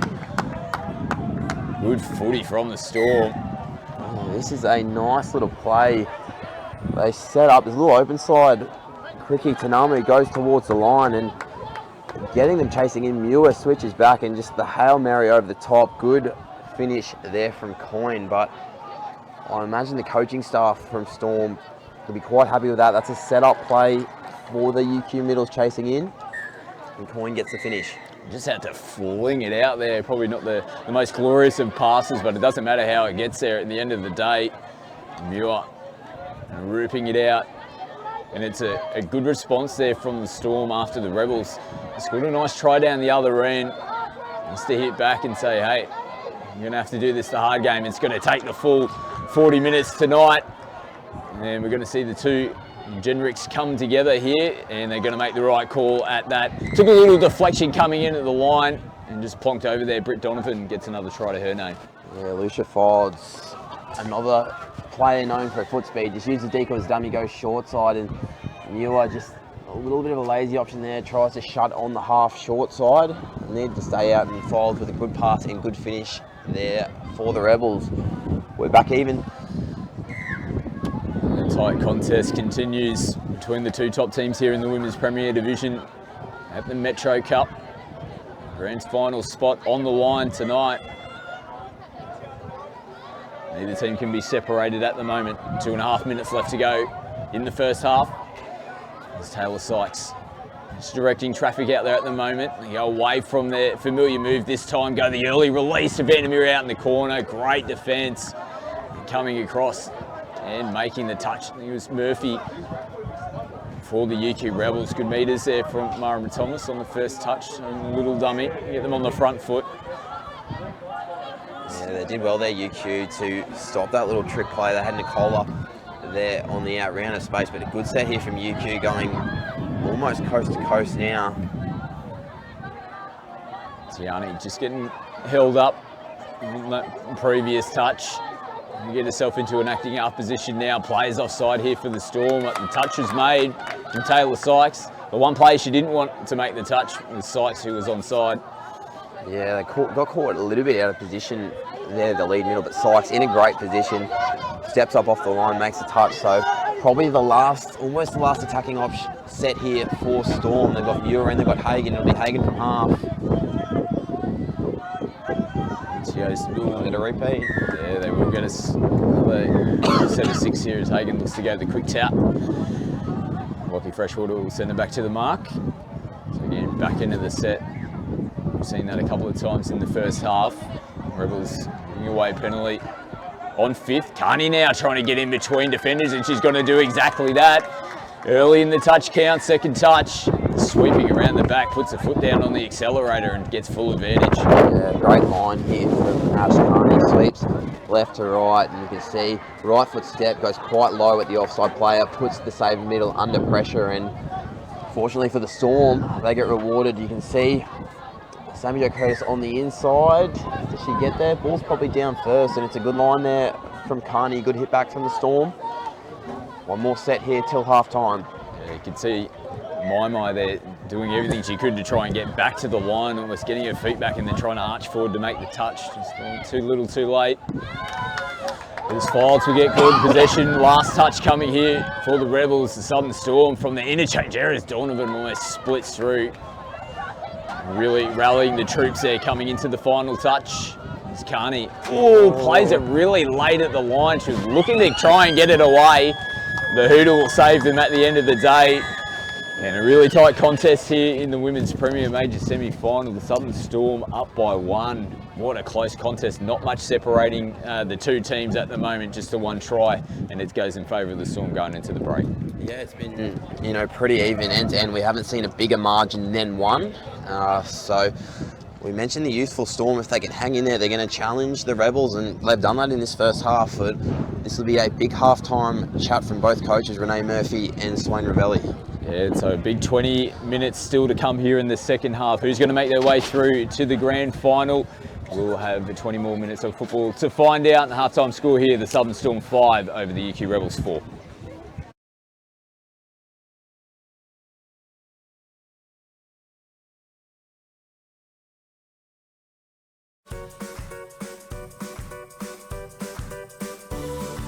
This grass looks smart, and it's tough enough to handle whatever you throw at it, so it stays looking smart.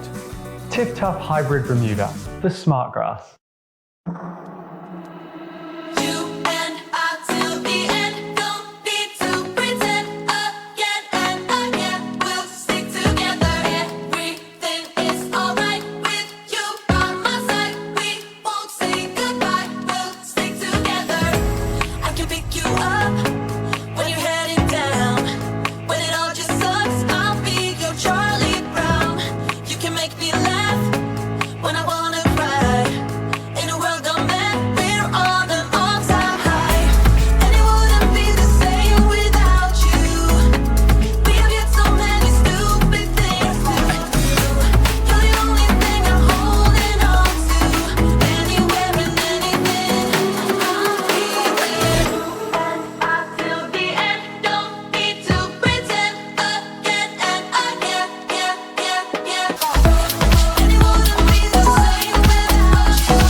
Guns blazing as Donovan plays it. Mai in the half, big looping ball out here to Goodsall, gets it back inside, beautiful ball. Mara Thomas links back up with, as Donovan plays it. Mai in the half, big looping ball out here to Goodsall, gets it back inside, beautiful ball. Mara Thomas links back up with Goodsall down the left hand. Get on the skates to get into the acting half position. Meg Muir is hovering around the back, she splits in between the two. They're going to point to the spot here.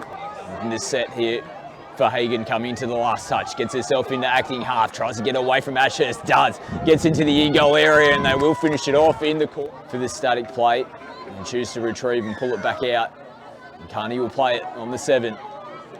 Holden Oh, sweeps that's around the down, back, it but is it's too. down. Better flow with Ryan coming out of the interchange area. Nice little pop-out play. Tiani Bryce now slicing through, but who's there to make the touch? No, she couldn't quite get there in time. Ryan coming out of the interchange area. Nice little pop-out play. Tiani Bryce now slicing through, but who's there to make the touch? No, she couldn't quite get there in time.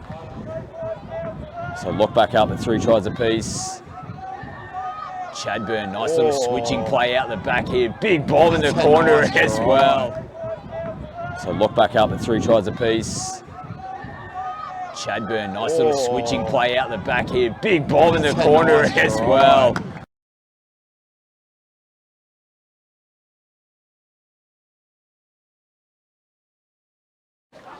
Welcome back, Women's Premier semi-final action.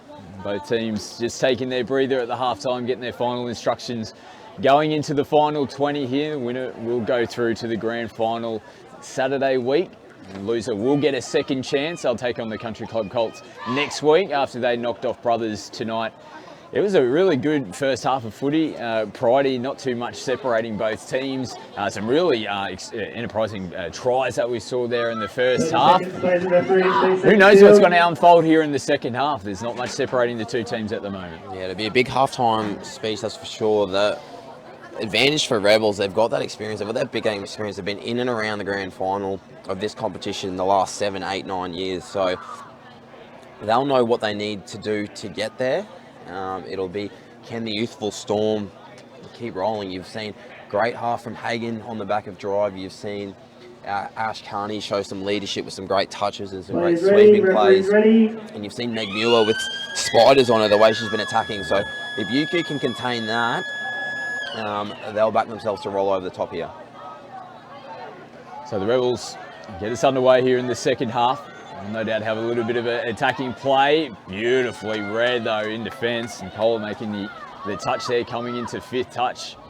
Read that one like a book. Curtis will try and switch in Tiani Bryce. A good defensive set there from Storm. They did try that initial sweep and use Bryce as decoy and try and release files. But as you mentioned, Nicola, great job getting off the line, putting pressure, and Storm with a positive start here as they head towards their box. Space here for Hagen. Let's get away from Goodsill, who comes back and makes the touch as Muir comes onto the park. Holden, Chadburn, and Tanamu also on here for the Storm. Last touch. Muir offloads. Little nice ball movement here. Oh, trying to get that final pass away. A little bit of contact there off McMuir into Lucia Fields. And they'll continue on as Curtis takes the first touch forward here for the Rebels. Fields, ball out in 2 hands. Ashurst, nice little pop out there to Curtis. A collision off the ball as Curtis goes into the interchange area. My now rolls forward on last touch. Donovan has been good for the Rebels tonight. A couple of tries against Hurt Name. There's Thomas there. Just throwing a loose pass. Hoping that maybe one of the Southern Storm players gets their hands out and they get a repeat set. Doesn't come forth for their Rebels. Entertaining start to the half. Both teams with an enterprising rucking set going up and down the field. So referee's doing a great job here of, keeping a good 7. And both teams, just some enterprising players. Nicola, nice release there for Ward. Over the halfway line is Ward through the hands. Oh, and just comes off the fingertips there of Taylor Sykes. And just lost their way towards the back end of the set. And they'll start in pretty good field position here, the Rebels. As they put the ball through their hands and they'll play it. Oh, I was going to say they'll play it pretty much around the halfway line. But they choose to. That's probably the risky element of putting it through the hands, is you put yourself under pressure from time to time. And they come up with the mistake. Yeah, big chance now for the Storm from that defensive pressure. You've got Sykes on at right link, Carney as well, so they're going to get Nicola to come through the middle for that tight edge. You go short side with a bit of speed. Nice work there from Nicola, taking them on. Carney's going to come off for a breather. You can just see her at the bottom of this screen. McMuir makes her way out onto the park. And off the fingertips there, and Taylor Sykes. And they couldn't capitalise on the good attacking position that they had there, the Storm. Yeah, just didn't expect the pass so early, and danger signs now for the Storm. This is great footy from the Rebels. You can see them just rolling down the field. Some nice passes there between Bryce and Maimai, and now there's danger with fresh players on the field. You've got Files at right link.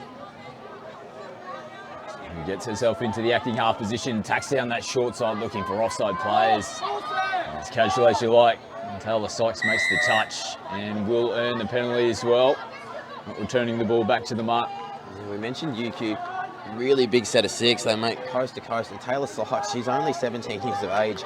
Just casual as you like, gets back onside. Yep, I'll make the touch. Yep, I'll ask for the ball. Yep, I'll get my team 10 metres. And now the Storm are in a good attacking position. Hagen from half. And she goes, picks up, holds it out, nice outside in line run by Ash Carney, but equally good defence. And now it's the Rebels who get the penalty for not getting the ball returned to them. Yeah, those not familiar with touch needs to go to the mark or to the closest player. So correct call from both the officials on that occasion. Both teams trying to delay the footy, because as you can see, it's still quite fast at the moment. As Tiani picks up, loops out the back to Murray Thomas. Good pressure coming in from outside in there from Vandermeer. And Mark can just feel the presence of her coming in. There's Muir. It's good contact. It's a real tight game of footy at the moment between these two teams. No one really able to get on top here in the second half as Ward puts it through.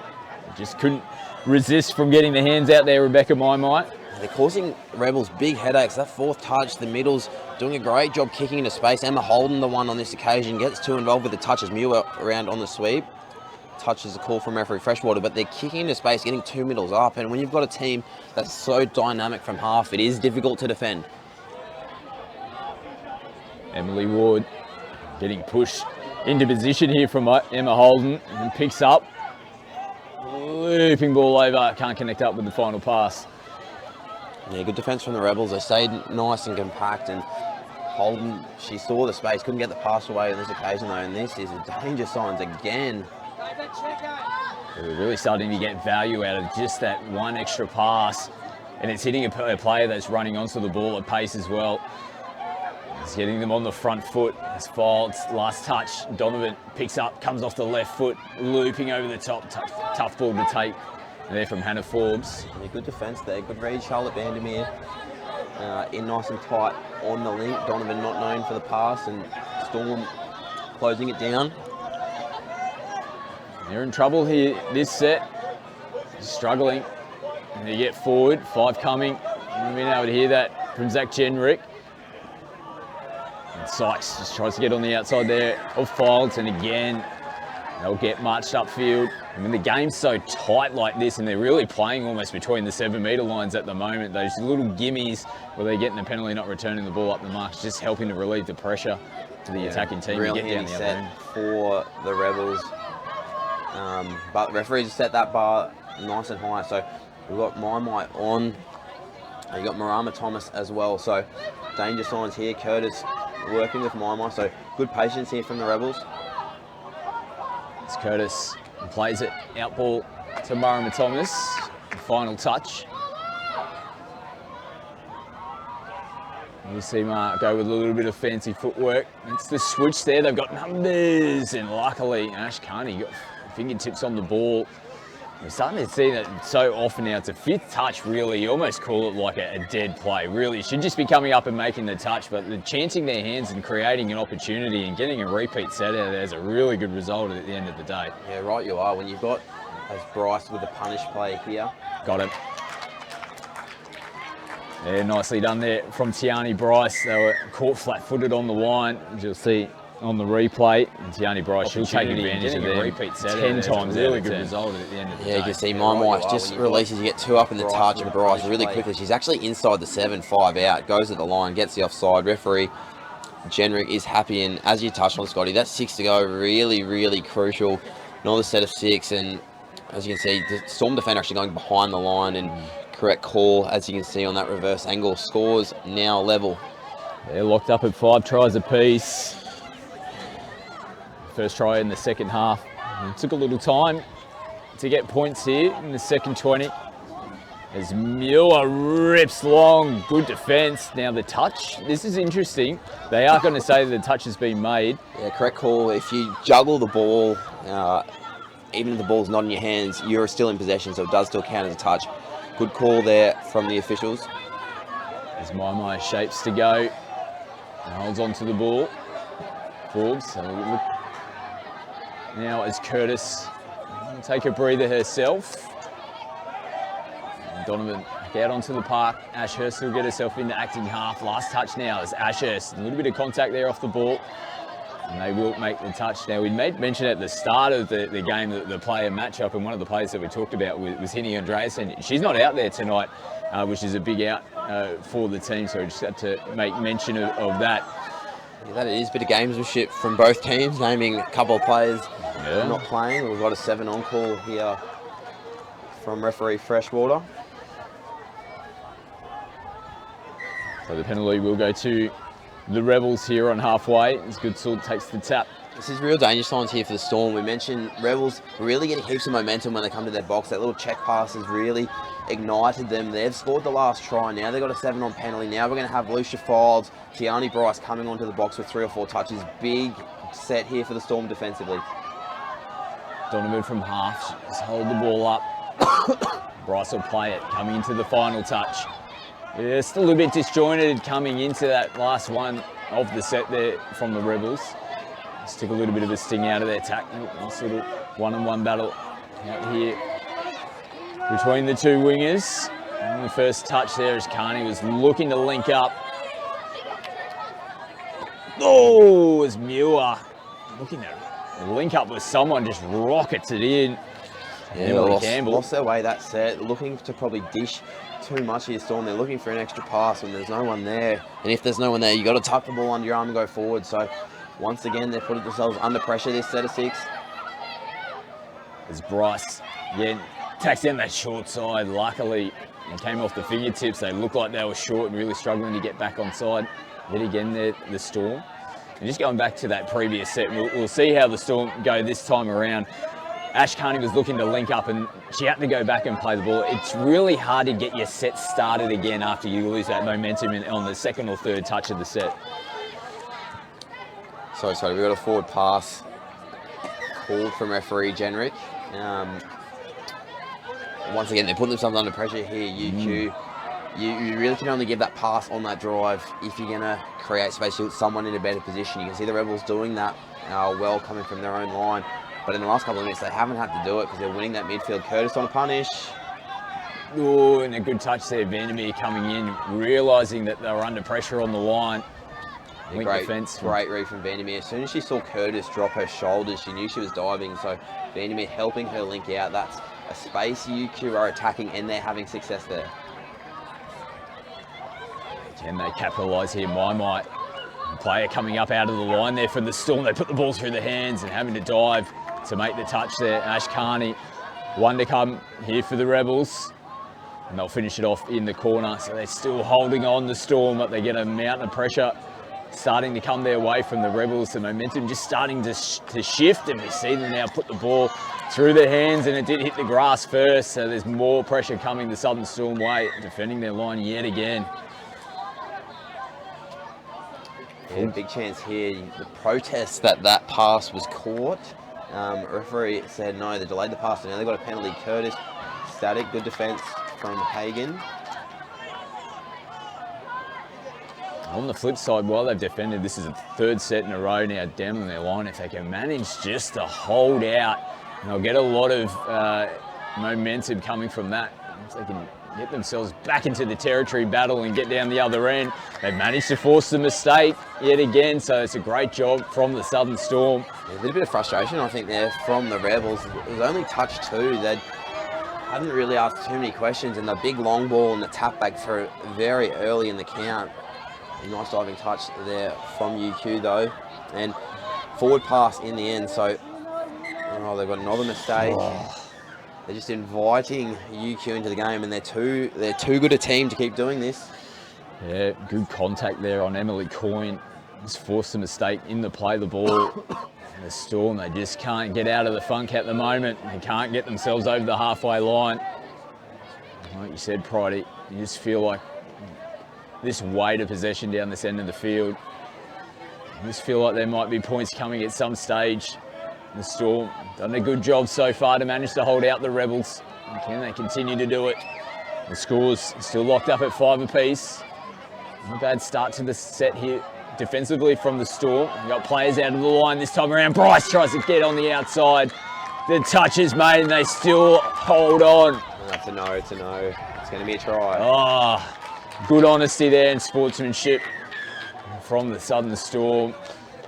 And just when we thought that they managed to hold on, it was just, again, like we said, that weight of possession down this other... See Sykes here, she jumps out of the line, tries to solve a problem that she doesn't really need to. You can see jumps out, ends up past the defender. They get 2 medals in the touch, and it's a good finish from Tiani Bryce in the corner. No was the call there. Good honesty.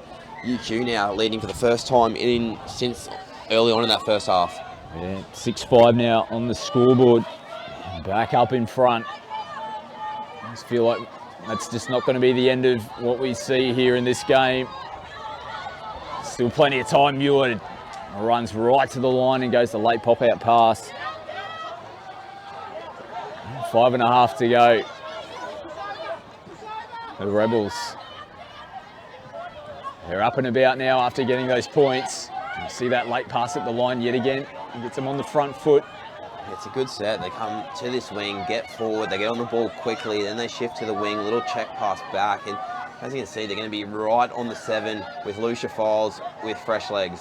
Picks it up, footwork, looping ball over the top to Ashurst, who gets it down, and all of a sudden the Rebels have gone back-to-back tries, and they're back up by 2. Yeah, they're flexing their muscle at the exact time you want to. It was a great set of 6. Sammy Jo Curtis, great strike done. Lucia Files comes off the left. And Vandermeer claims a touch. Referee Freshwater says it's down. It did look quite tight. Nice left foot step. Hits Link. And probably the correct call. Ball down and grounded. Good finish there from the Rebels. That was Demi Ashurst. Oh, the Storm, they've got to hit back. Still plenty of time, 4.5. I almost feel like they might need to score in this possession. Nicola, a little outside in-line run. Good defence on the final touch. And they chance their hand now on 5th. And they put the ball through the hands. Hagen goes the fake switch. Files makes the touch. Yeah, well read from Files. Big set here now defensively for the Storm. They down by 2. UQ will be content to just get the ball down that end and drive, and they're doing well once again to get meters. Obviously Donovan or Forbes probably out of acting half at the end of this set. It's Donovan links up with Mai. It will be Hannah Forbes who does get herself into that acting half position. Goes the early release. Oh, did that come off fingertips? No, it sailed over the hands. Luckily for Emily Campbell. And 3.5, so probably 3-4 sets of 6 max here for the Storm. So they've got to make things count, and UQ really putting pressure on this drive, and they're going to get a ball down. Nice solid touch from Goodsill. Could have gone either way. UQ get rewarded for their pressure. Yeah, the contact was made before the ball was lost, but it was all in one motion. It didn't really look like she had control of the football as the pressure was coming in there from Olivia Goodsill. This might be where they put the icing on the cake here, the Rebels. Tiani Bryce to attack down that short side yet again. Comes off the left foot. And 2 Storm players claiming the touch. Good defence there. Nicola at link. She's been quite strong defensively tonight. Quite a tall body in that position, and there's been nothing through her channel so far, so she's done quite a good job. And we've got 2 minutes 45 on the clock, so it's almost now or never for the Storm. As they put the ball through the hands, trying to get towards their interchange area. Those fresh players on. Meg Muir has been influential for the Storm tonight. Carney, nice flow coming out of their interchange area. Sykes can't get away on the final touch. And Curtis takes the first one forward. The ball's down on the deck, and it will be a penalty going to the UQ Rebels. And this just helps their cause. They might look to game manage a little bit as the clock starts to wind down. I imagine the call will be use the 6 touches. You'll see either probably a middle half run, which will be left at the UQ corner, or it'll be a sweep, dive at the line. Let's wind the clock down a bit. Storm need to force the issue, and that's a good start there from Ward. And follow it up as well with Sykes. Ward looks to come up out of the line again. Gets called back onside. There's Curtis. Holds it. Goes short to Marama Thomas. Just rockets it into Ash Carney. Wasn't played at. Again, correct call. Referees have been all over it tonight.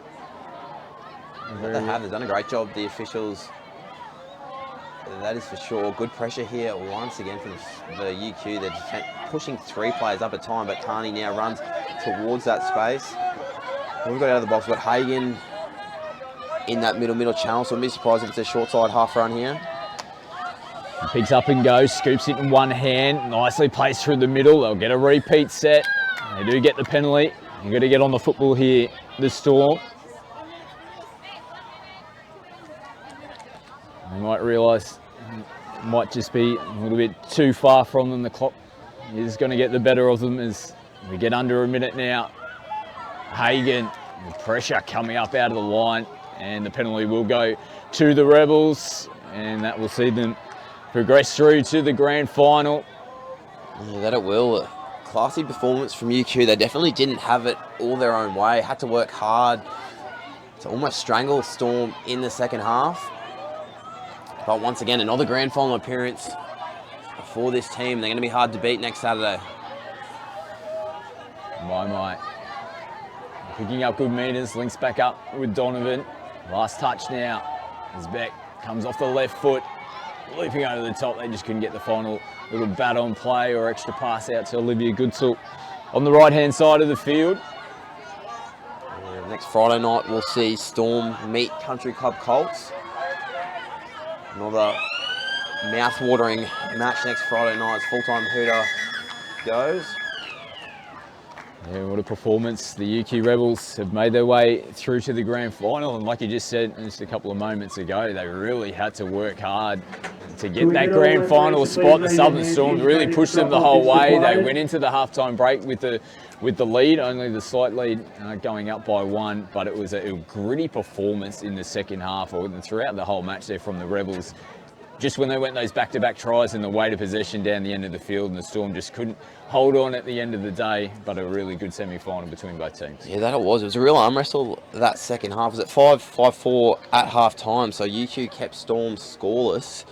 But once they got that first try, it was a big statement where they rocked coast to coast, and once they had that ascendancy in the midfield, the weight of possession and the weight of field position in the second half, they just strangled Storm out of the game. So fortunately for Storm, it's a major semi-final, so they can regroup, and their youthful team will be better for the experience. Yeah, so as we mentioned, the Storm, they get one more crack at the Cherry. They'll take on the Country Club Colts next week to see who will progress through to the grand final and take on the UQ Rebels next Saturday. If you missed our earlier game, we had the Gold Coast get that victory over the Country Club Colts quite comprehensively. They'll take on the UQ Rebels in the grand final. So that'll be a cracking game. The two top teams making their way through to the grand final in the men's Premier Division. We'll have the final lot of second semi-final action next week to see who will progress through to the finals. We'll see a little bit of Division 1 men's action as well as the women's semi-final. But on behalf of Adam Pride, I'm Scott McAllister. Thank you for tuning in. We hope you enjoyed the coverage. We'll see you next Friday to see who will make the grand finals in the Metro Cup.